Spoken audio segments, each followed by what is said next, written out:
আমার খুব ঘুম পাইতাছিল, মনে হইল এখানে আরামের ঘুম হইব, তাই আমি শুধু ঘুমাইছিলাম। তুমি আমাকে বান্দরবান জ্বালাইছো, এখন এখানে আসছো আমাকে জ্বালানোর জন্য? তুই আমার কই নিয়েছিস? তুমি আমার গাড়ির পেছনে উঠে চলে আসছো। আমি তো শুধু ঘুমাইছিলাম। ঘুমাইছো দেখে বলতেই পারবে না যে এত দূর চলে আসছো তুমি। আমি তো কিছুই জানি না, এখন আমি কি করবো? তুই এক্ষুনি এই মুহূর্তে আমার জঙ্গলে দিয়ে আয়। তুমি জানো তুমি কত দূর আসছো? না, আমি তো জানি না। গাড়িতে উঠে বান্দরবান চলে যাও। গাড়িটা আবার কি? গাড়িটা আমার মাথা। বুঝছি, তোর মাথায় উঠলে আমি বান্দরবান যাইতে পারুম। আয়, তোর মাথায় উড়ি আয়। একদম মাঝে মাঝে কথা বলবা না। আমি কিন্তু এখন এই জায়গায় কান্না করুম। আমার জঙ্গলে দিয়ে আয়, আমার ডর করতেছে।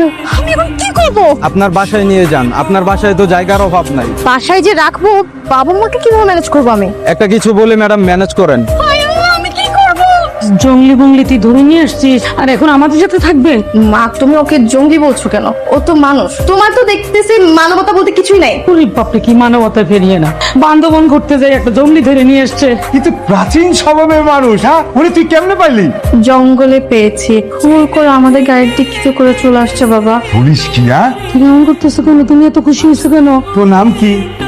তুই হুলুকে নিয়ে খাবার টেবিলে আয়। এই তুই ভেবে যাচ্ছিস কেন?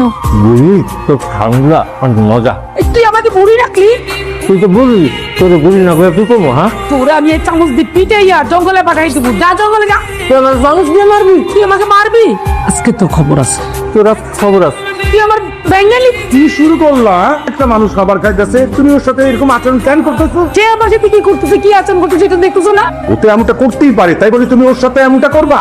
আমার বাসা কি জঙ্গল? জঙ্গলি থাকবে, সে জঙ্গলে দেখ না। মা, ও তো মানুষ, ও কোনো প্রাণী না। তুমি ওর সাথে এরকম আচরণ করতে পারো না মা। জঙ্গলে জঙ্গলি জঙ্গলে থাকবে, আমার বাসা না। যত তাড়াতাড়ি সম্ভব ওরে বাইর কর। মা, আমি তো বলেছি ও আমাদের বাড়িতে বেশি দিন থাকবে না। যত তাড়াতাড়ি সম্ভব আমার কোনো ফ্রেন্ডকে দিয়ে ওকে পাঠানোর ব্যবস্থা করবো। লামিয়া, কি হয়েছে? এমন করছিস কেন? প্রবলেম করছি। প্রবলেম?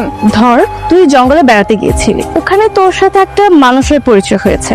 অবুঝ মানুষ। মানুষটা তোর গাড়ির পেছনে ঘুমিয়ে পড়েছিল, আর তুই না বুঝে তোর সাথে ওই লোকটাকে ঢাকা নিয়ে আসছিস। এখন লোকটা তো যাওয়ার কোনো জায়গাই নাই, তাই তুই ফ্যামিলির অবাধ্য হয়ে ওই লোকটাকে তোর ফ্যামিলিতে আশ্রয় দিয়েছিস। লোকটা একটু আদি মানুষ টাইপের, আধুনিক সভ্যতা সম্পর্কে তার কোনো ধারণাই নাই। এখন তুই আমাকে বল, তুই কি করবি? চিন্তার বিষয়। তাকে দেখে তোর কি মনে হয়? মানুষের মুখ থেকে মানুষ চেনা যায় নাকি? মুখ দেখে মানুষ চেনা যায় না, কিন্তু চোখ দেখে কিন্তু ঠিকই চেনা যায়। কিছু মানুষের চোখে কথা বলে, তার চোখ দেখলেই বোঝা যায় যে সে মানুষটা কেমন। সেটা কিভাবে? অনুভবে। এখন আমরা কি করতে পারি? আমরা একটা ডিসিশন নিই। আমরা আদি যুগের একটা মানুষকে পরিবর্তন করে আধুনিকতার ছোঁয়া দিব, তাকে আধুনিক একটা জীবন দিব। কেমন হবে? সেটাকে কোনোদিন সম্ভব? লক্ষ্য যদি স্থির থাকে তাহলে সবই সম্ভব।